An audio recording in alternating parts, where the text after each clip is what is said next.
मेरे आका सलाम के दीवानों, बिलाल तो काबे पे खड़े होकर भी नबी को भूलना नहीं चाहते और हम नबी पाक को भूल गए। बताओ हम नबी पाक को कहाँ याद करते हैं? हम गाने तो गाते हैं, नात नहीं पढ़ते, 3 घंटे की फिल्म तो देखते हैं, हुजूर की सीरत नहीं पढ़ते। मेरे भाइयों, हमारे नबी से बड़ा अजमत वाला कोई है? हमारे नबी से बड़ा बुजुर्ग कोई है? हमारे नबी से आला कोई है? हमारे नबी से अफजल कोई है? अल्लाह की मखलूक में भाइयों उन जैसा कोई है ही नहीं। अल्लाह की मखलूक में उन जैसा कोई है ही नहीं। आपको बताऊं, ये सारे नबी होकर भी हमारे नबी के उम्मती है। सारे नबी होकर भी हमारे नबी के उम्मती है। और साथ में क्या है? जो निस्बत उम्मती को नबी से हुआ करती है, जो निस्बत उम्मती को नबी से हुआ करती है, वो निस्बत सारे नबियों को मेरे नबी से है। यानी सारे उम्मती किसके नियाजमंद होते हैं? अपने नबी के। तो ये सारे अंबिया जो हैं वो किसके नियाजमंद हैं? मेरे नबी के।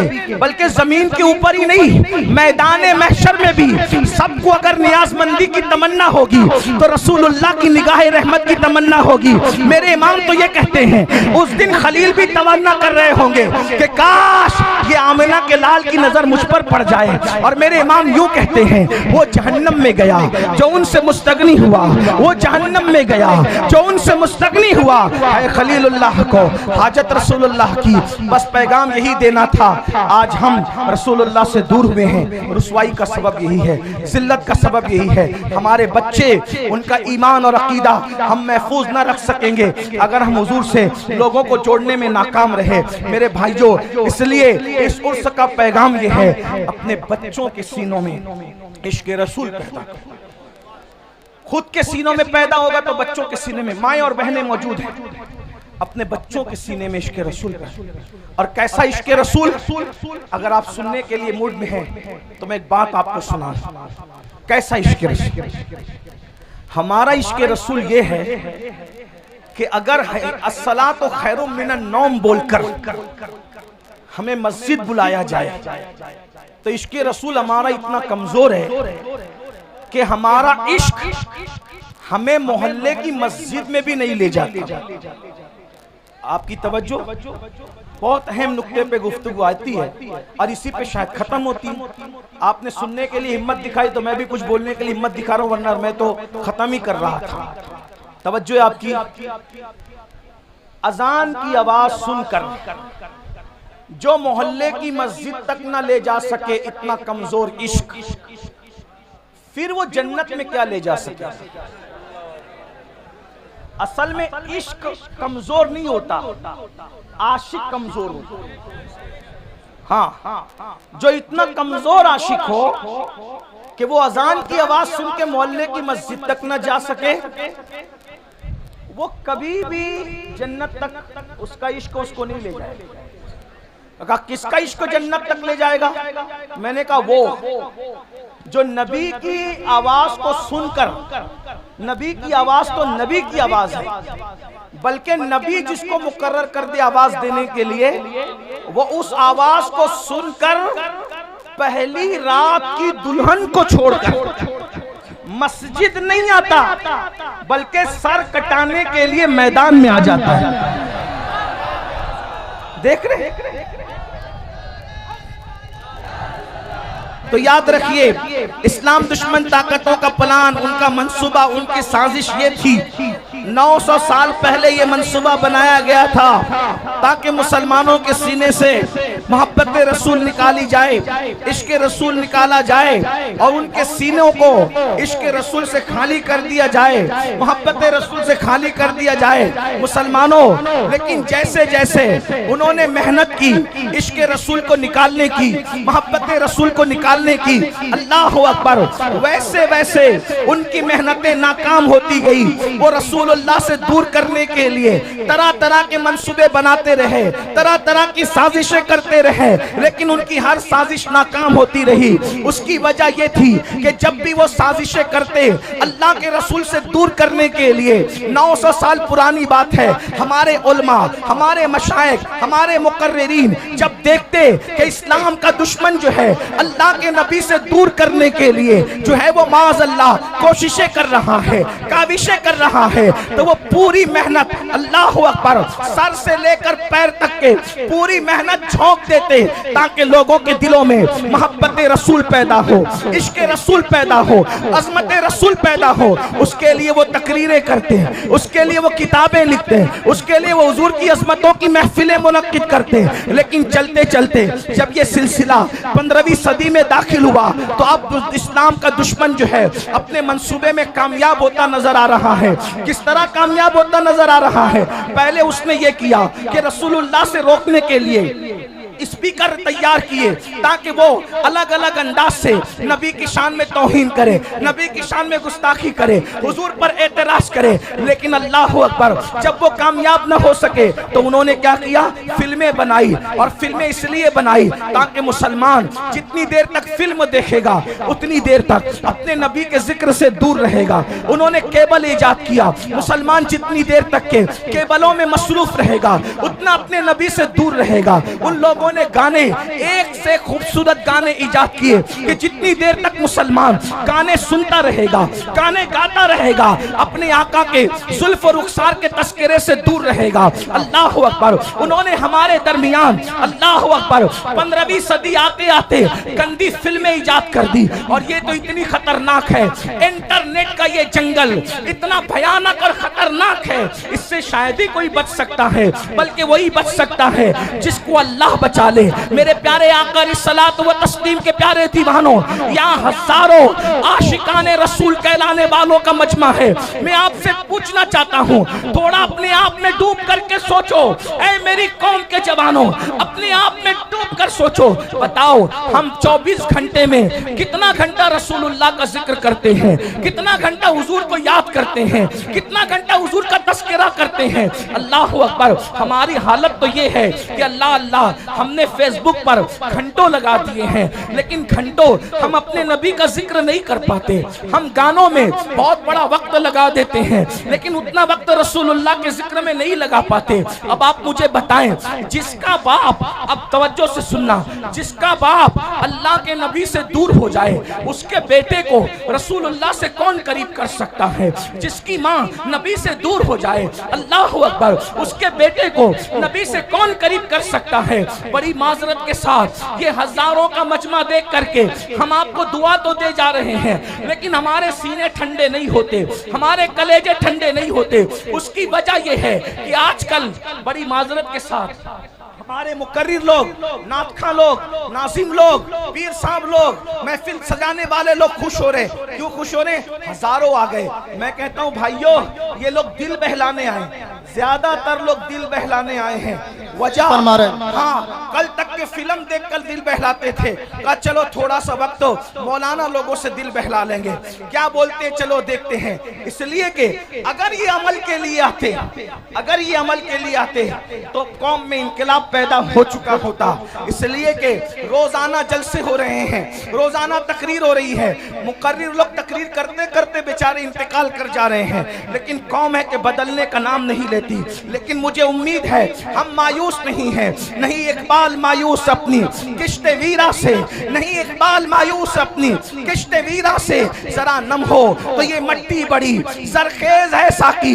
मेरे भाइयों, अपने दिलों में मोहब्बत रसूल का चिराग जलाओ, अपने सीनों में इश्क रसूल की शम्मा जलाओ और अपने आप को आशिक रसूल बनाओ। उसकी वजह यह है कि जब तुम्हारे सीने में मोहब्बत रसूल होगी, इश्क रसूल होगा, इंशाअल्लाह दुनिया की कोई ताकत आपको ज़ेर नहीं कर सकती, दुनिया की कोई ताकत आपको रुस्वा नहीं कर सकती। कि आप नहीं देखते, अल्लाह अकबर, वो अरब के बोरिया नशीन जब तक उनके सीनों में इश्क रसूल नहीं था, तवज्जो फरमाए, अरब के वो बोरिया नशीन जब तक उनके सीनों में इश्क रसूल नहीं था, वो ऊंट और बकरियों के पीछे चला करते थे। लेकिन जब से मेरे नबी का इश्क सीने में पैदा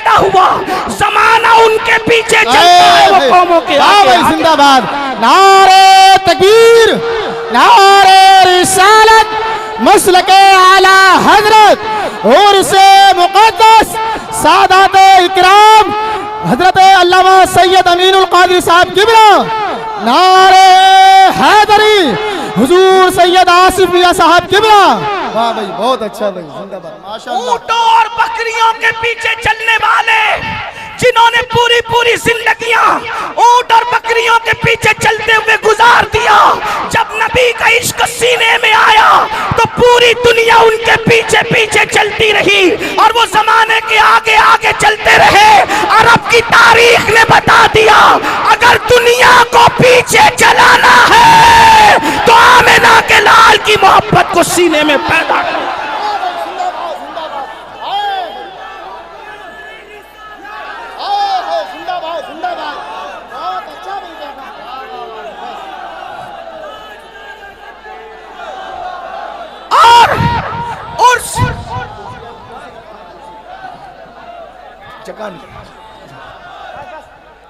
उर्स मुकद्दस की इस महफिल में मैं आपको पैगाम दे रहा हूं, हथियार उठाकर लोगों को अपने पीछे नहीं चलाया जा सकता, लेकिन सीने में इश्क़े मुस्तफा सजाकर सारी दुनिया को अपने पीछे चलाया जा सकता है। बल्कि वल्लाह इश्क वाला इतना ऊपर जाता है, इतना ऊपर जाता है, इतना ऊपर जाता है कि काबे की छत तलवों में नजर आती है और बिलाल काबे की छत पे है। जिंदाबाद जिंदाबाद, वाह भाई जिंदाबाद। नारे तकबीर, नारे रिसालत, मसलके आला हजरत और से मुक़द्दस सादात इकराम। बहुत अच्छा। आज हर बाप चाहता है मेरा बेटा तरक्की करे। तवज्जो करना उर्स में आने वालों, हर बाप चाहता है मेरा बेटा तरक्की करे, हर माँ चाहती है मेरा बेटा तरक्की करे। अल्लाह के ऊपर है और वो भी किसको तवज्जो फरमाए।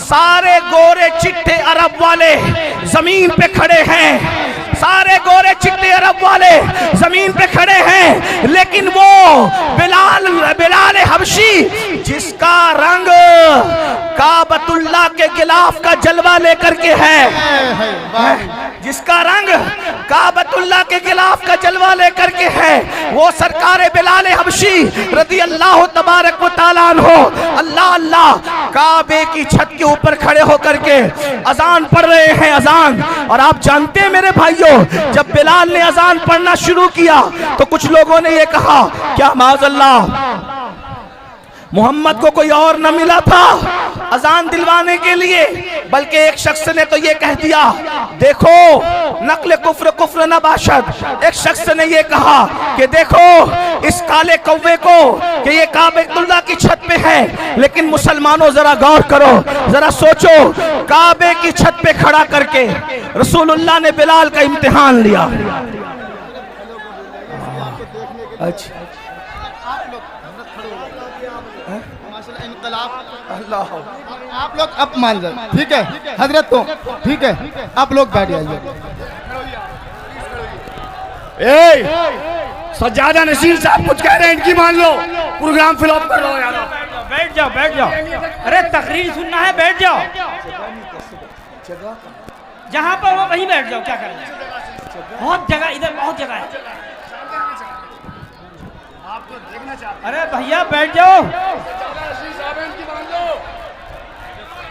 सज्जादा नसीर साहब ये गुजारिश कर रहे हैं बैठ जाओ, तकरीर होने दो ठीक से यार। भाई ऐसे ही सुन लो, मगर सुन तो लो।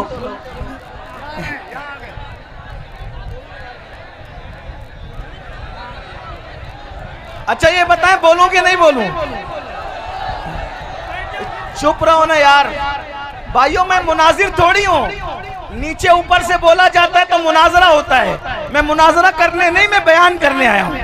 अच्छा कितने लोग हुजूर की मोहब्बत में आए, जरा हाथ उठाएं। वो सब लोग मोबाइल जेब में रखें, सब मोबाइल जेब में रखें और अब सब मेरी गुफ्तगू सुने।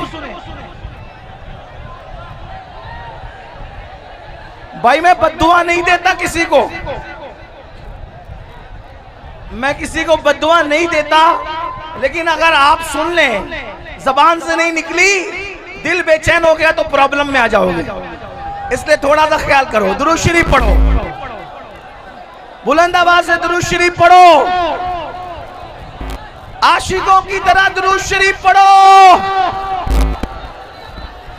ये डंडे वाले लोग डंडा रखें। एक बात बताऊं, अगर मजमे को देखना है कि वो मेरी बात कैसे मानते हैं, डंडा रखें, सब लोग डंडा रखें। मुझे अपनी कौम पे एतमाद है, मेरी कौम मेरी बात मानती है। एक सेकंड में अगर ये कौम चुप ना हुई, एक सेकंड में, आज के बाद तकरीर करना छोड़ दूंगा। देख लो मेरी कौम का इम्तिहान। अब स्टेज वाले आप नहीं बोले ना भाई, कोई कुछ नहीं बोले, सबके लिए। अब एक सेकंड बताओ तो आप मेरी बात मानते हो कि नहीं? कितने कुछ नहीं बोल, चुप रहो ताकि सब सन्नाटा।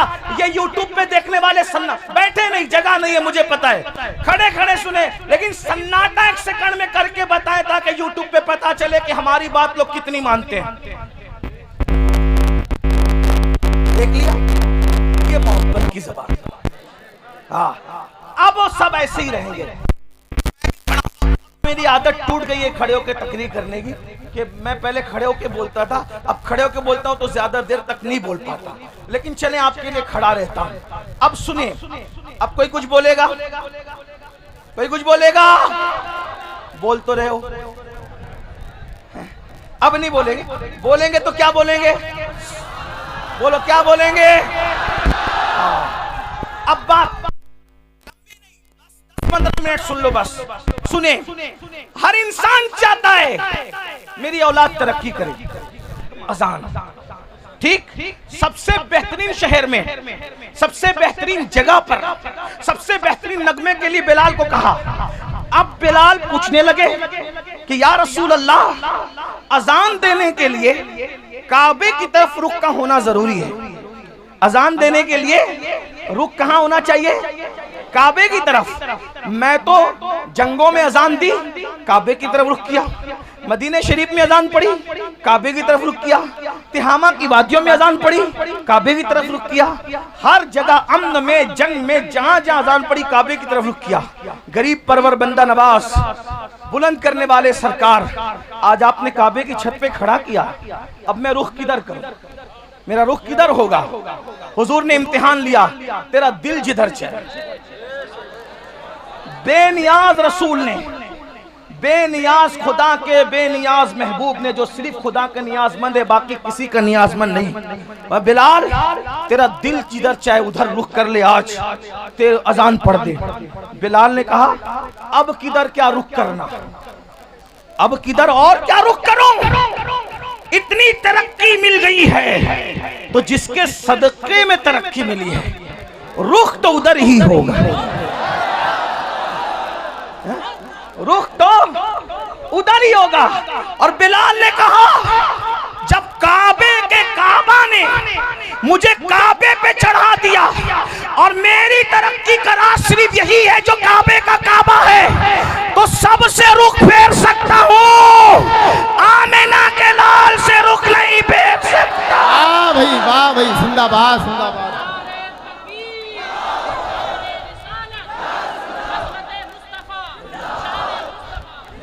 अब इसमें दो बातें सुन ले। उससे हुआ क्या? इश्के रसूल से बिलाल को तरक्की मिली। नंबर एक, तवज्जो है, इश्के रसूल से बिलाल को, बोलो क्या मिली? तरक्की। लेकिन वफादारी मुस्तफा से उनकी तरक्की बच गई। अगर कहीं और रुख फेर लेते तो बात फिर कुछ और हो जाती, और जो होती वो होती जब वो बयान होती, लेकिन ये हुआ नहीं, तो जो हुआ नहीं उसको बयान करना नहीं है। बिलाल का रुख किधर रहा? बोलो किधर रहा? बोले किधर रहा? अब मेरी सुन लो, आप और हम जलील क्यों हैं? आप हम रुस्वा क्यों हैं? आप हम बर्बाद क्यों हैं? आप हम तबाह क्यों हैं? आप हम गालियां क्यों सुन रहे हैं? आपकी हमारे घरों पे बिल्डोजर क्यों चल रहे हैं? वजह एक है, बिलाल काबे पे चढ़ के भी नबी की तरफ से रुख नहीं फेरा।